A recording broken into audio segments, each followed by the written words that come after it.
So what do you think you're most excited? What are you most excited for moving forward? I'm excited for the market to continually get harder, and everyone that hasn't put time, money, and energy into becoming an actual operator, and everyone that's kind of snuck by because how easy it's been to sell deals. This is how everyone sold the deal in the last 4 years.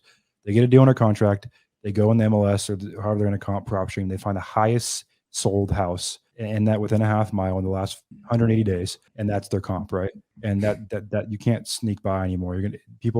We underwrite on actives and pendings right now, and latest 30 days prior sold. That's it. And so I think a lot of the lazy wholesalers, a lot of the wholesalers are sneaking by, still doing 4, 5, 6, 700 grand a year, but haven't actually put the time to become real operators, real business owners. They're going to get smoked out, and that's what I'm looking forward to that, because our deal volume is going up right now. Putting more into marketing, we're hiring more. The part you have to just, for us, we're keeping an eye on is making sure that we have our dispo side beefed up, because I think assignment fee sizes are going to compress probably 25%, 30%, but there's going to be more of them. So those are my thoughts. I mean, no one knows what's really going to happen with the market. We're in unprecedented times. I'm not going to try to guess. I don't think anyone has any idea, but I do think that there's a hell of an opportunity for anyone that's really taken this seriously and built their real business. I think what you're saying is like literally spot on. Like fees are compressing. It's getting harder to sell deals. We're getting more. And also like the big gem right there is underwriting on actives and pendings, and maybe Yep. max sold 30 days ago. That's what's up to date. Other than that, it's like, who knows what the heck, can you take off 20%, take off 10, 5? Is it the same? Almost impossible to tell. So The one thing that I've always preached is also like your reputation is everything. And in this game, especially, I mean, real estate's a small world, especially in localized markets like Atlanta. All the big players know each other for the most part, know of each other. So when you start underwriting deals and sending out deals, as the market shifts, what tends to happen? It definitely happens in our market. If you send out a number on a 180-day comp 6 months ago, the market shifted so dramatically, especially in Washington. There's areas that were selling for 1.6 4 months ago that are selling for 1.1.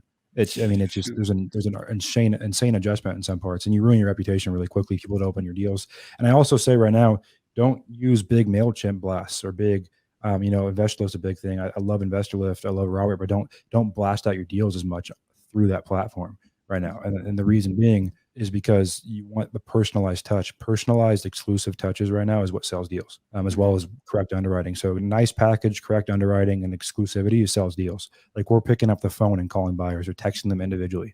We're not doing bulk email blasts because we want people to feel like our script right now for our dispo team is, hey, Mr. Buyer, we have this deal in your area. We database our buyers based on area pretty specifically. So we have this deal in your area. We already underwrote an extra 5% cash on cash return because of the market. Usually we're at a 15% cash on cash. Now we're at a 20. So we've taken that into account. This is exclusive. You're the first person seeing it. And that's how we're moving deals super quick. Is that exclusive, personalized? No one's seen this deal. No one's touched this. Because when you slut your deal all over town on MailChimp, and then it finally gets to a real buyer with the 3,000th person that's seen it, it's a bad way to do business right now, in my opinion. I like that. So like, are you, for like we get a little bit more technical, but are you guys trying to get as many people out to the property as possible, or are you kind of keeping it targeted sniper approach and just like getting someone, who's going to close? And I'm going to be very honest. It's hard right now, right? Our goal is to get as least, we set the expectation with sellers. Our sales team does always. We don't know exactly how many people are going to have to come through. It depends on a lot of factors, but we're going to do our best to limit it. Okay. We just had a house with like 12 walkthroughs. I mean, as good as we are, I think on the dispo side, it's getting hard. People are walking houses, and the next day waking up and seeing a new active comp that throws off their number, and they're stepping away from $5,000, $10,000, $15,000 earnest money. So it's hard, but I mean, yeah, hopefully we're 4 under walkthroughs. We don't do open houses. I don't like it. Our whole thing for our buyers is it's exclusive. You're working with us because you're going to tell us what you want. We're going to get it to you. And obviously we still want to maximize profit. So we still have a couple of tactical things we do to get them bidded up a little bit. We don't bid them against each other though. So yeah, we try to limit it to 3 or 4 max, but shit happens, and it is getting harder to sell deals. That's the reality of the business right now. And we just say that, we tell it to our sellers, say, hey, our partners are getting in this house. We don't lie to them. We say, hey, this doesn't work we're not taking this down ourselves. One of our partners is, but the market's funky. So we might have to get 10 people through.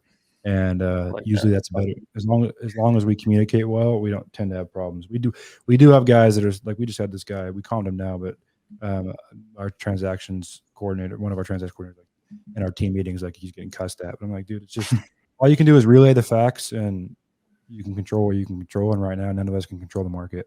Yeah, I love that. You boys are all doing the same stuff we're working on too. I like it. It's definitely hard.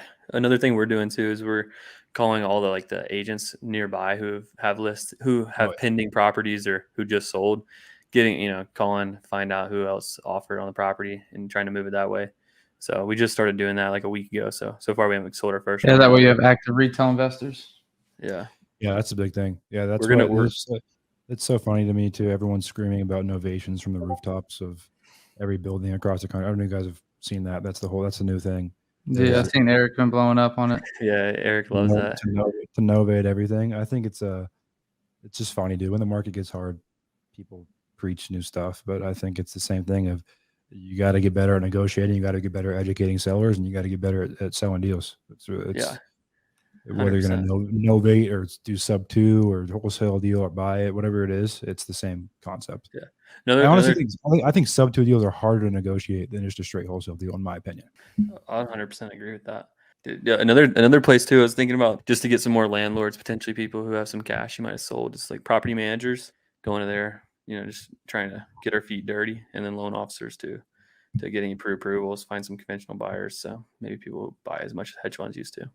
So Yeah, I mean, we just database for us. We just database as many people as we can. So we just have we go and we'll go to list source and you buy anyone that's bought cash in the last. We go back a few years, and we'll just skip trace all of them, every single one, and we just have an American-based person that's just databasing, and then the people you got to start taking dispo seriously. Like we're going to start sending birthday cards to our buyers, like really treat them like they're real clients, because so many of us have gotten away so many years with treating them like shit. To be honest, we sell them a deal and say, "Hey, good luck." Forget about it. Yeah, forget about it. Right. So yeah, I think that's our angle at least. But I'm excited, man. I think it's going to be fun. It's going to be challenging, but I think it's going to be fun. And I think all the companies that come out the other side is when the market does turn back, or at least flat lines, that they're going to be in a really good spot. I love it. Gino, you got any questions? I mean, my big one here, and I guess you already told us what you're gonna do in the future. Are you looking more wholesale? You're gonna stay more wholesale, right? Yeah, we want to take it to we want to be a $10 million a year, just pure wholesale operation, helping on the West Coast, and then either grow from there. That probably at that point we'll start doing some value add stuff on multifamily, commercial, that kind of stuff. So it's but yeah, that's my main focus right now, is taking it to that level, and it's fun, man. Yeah, it's a fun business, challenging. That's why it's the Guru Central, right? Because the barrier to entry is you start cold calling yourself, you can get deals done. So what's your business look like? I know you got 40 people, but do you have a partner? You sound like you do a lot of COO stuff. So I know that's what you said you like doing. Yeah, so I actually have a full-time. So we have a full-time COO on salary. So he's he's taking my ideas, he's turning them into reality, implementing them. That was my job for a long time. So I do speak that language in terms of development and software and all that kind of stuff. But that's his new job over the last few months. And then we have a TC team. So we have 2 full-time TCs that are running all of our files. Our dispo team has 3 full-time people. These are all stateside employees that I'm listing off right now. And then we have a sales team of 5, and then we have 4 virtual lead managers, follow-up managers. We don't keep those in the States. Those are usually in Egypt in our call center. And that's just our core team. And then we have 30 cold callers, usually however between 25 and 40 cold callers. With the pay-per-click guy, he's in-house. And then we have a couple admin virtual assistants that run our texting and stuff. There's probably 5 of those. So how do you build your buyers list? So when I guess there's different ways to answer those questions. There's when you first start, right? When I first started, it was going to networking events. I was going on, most markets have their local Facebook investing group, and then it's going on the nationwide ones, the sub 2 group, the Astro flipping group, going on the wholesale houses elite group, and pulling buyers off there, starting to network that way. And then there's websites you can buy buyers lists and agent lists, like there's Cash Buyers Plus where you can buy agent list. And that was how I did it to get going. But realistically, man, what I did to get going, I found the couple top players in my market who had at scale operations, and I sold a lot of deals through them when I was first getting going, because I wanted to worry about getting more deals. I didn't want to worry about selling deals as much at the time, because the delta in our average deal size is 40 grand at the time. So we might lose 5-10 grand by selling it through someone. But we got that back in more contract volume. So that's if you're a beginner. As you get more advanced, there's more softwares you can buy. There's Investor Lift. We're a cartel member on that, so that opens up every buyer in the country pretty much. And then we do a lot of databasing, so we're calling cash buyers all over our state and our markets, and databasing them based on asset type, price point, exit strategy, demographics, all that kind of stuff. So Cole, what is your you have a little, you said you have the $200 a month group. Is that mainly for beginner type people? Like, what is that?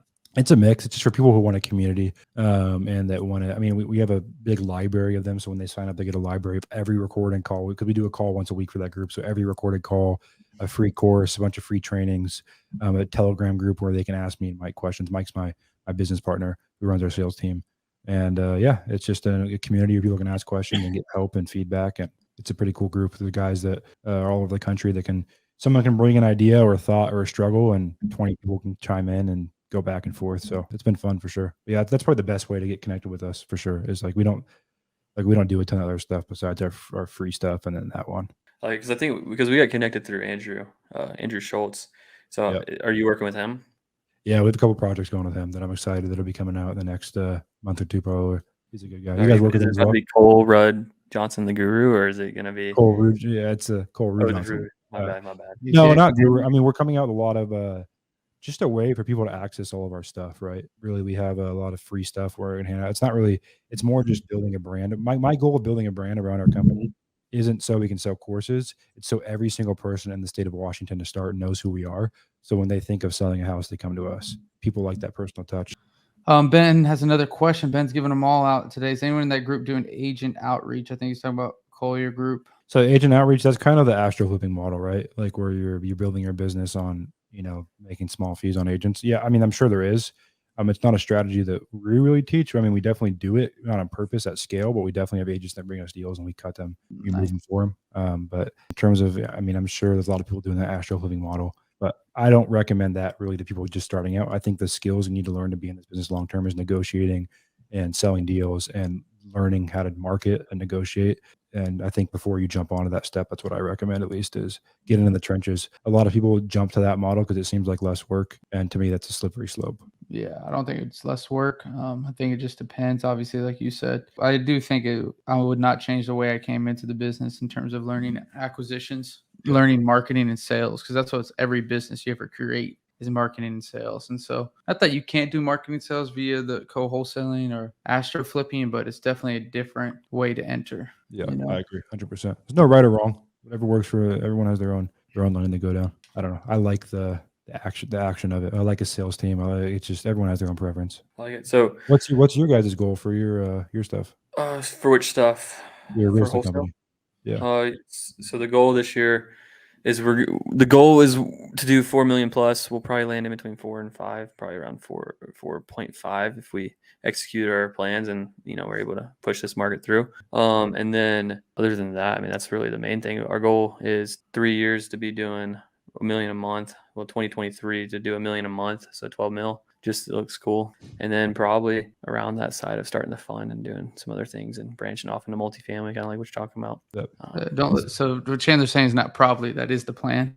I always see Gino bullshit and he's just like saying, I think, and they probably know it is the plan. Gino always roasts me for this because I always be like, I think this is probably, I speak in like, that's just part of my language for theoreticals. Theoreticals. Yeah. I'm a theory guy, dude. I love that stuff. I get off of that. Yeah, I feel that for sure. Yeah, one of my partners in my call center, we were on our call today, and same thing. He was like, "Yeah, I might one day be able to think about maybe doing this." That's me right there. That's my talk track. But obviously, awesome. For me, it's like I think that's kind of every wholesaler's kind of game plan is systematize it. The big thing for me in wholesaling business is I always look at profit margin. So we got this business to an insane point at one point. Like this is last year, we're doing like 500K plus a month. And it just the profit margin was shit. So we were like, why have all this infrastructure to make what we're making? So right now we run at about 60% profit margin, and that's real good. Yeah, that's where we want to be. Like otherwise it gets not fun. It's only fun, like you said, because it sounds cool. It's only fun and cool if you get to that point and you're making a shit ton of money and your life's not hell. Yeah, you got to get there first. Yeah, you got to get that infrastructure, that leadership team built in place, and your life's way better.